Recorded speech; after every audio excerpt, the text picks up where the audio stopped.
Praise lord. ఈరోజు ఉదయకాల సమయంలో మనం బైబిల్‌లో ఉన్న వాక్యాన్ని ఒకసారి పరిశీలించుకుందాము. కీర్తనలు 63వ అధ్యాయము 4వ వచనము. నా మంచము మీద నిన్ను జ్ఞాపకము చేసుకొని రాత్రి జాములయందు నిన్ను ధ్యానించినప్పుడు కొవ్వు మెదడు నాకు దొరికినట్లు నా ప్రాణము తృప్తి పొందుచున్నది. ఆమెన్. Praise the lord.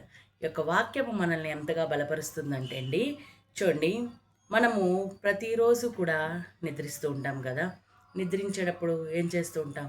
రేపు ఏం చేయాలి, ఇప్పటివరకు ఏం చేశాము, లేకపోతే కొన్ని సందర్భాల్లో చాలామందికి ఏదైనా వేదనకరమైన పరిస్థితి ఉన్నప్పుడు ఎందుకు నా జీవితం ఇలా ఉంది అని అనుకుంటూ ఉంటాం కదా.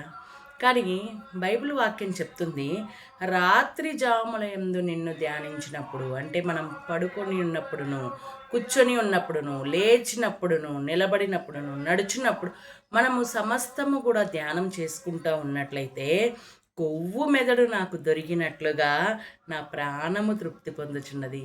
ఈరోజు మనందరికీ కూడా మాంసాహారం తినేటటువంటి అనుభవం ఉంది కదా. తినకపోయినప్పటికి కూడా దాని గురించి చాలామందికి తెలుసు కదా. మరి ఒక మెదడు, ఒక తల మాంసం అంటారు కదా, అది ఎంత ఖరీదు ఉంటుంది? చాలా ఖరీదు ఉంటుంది కదా.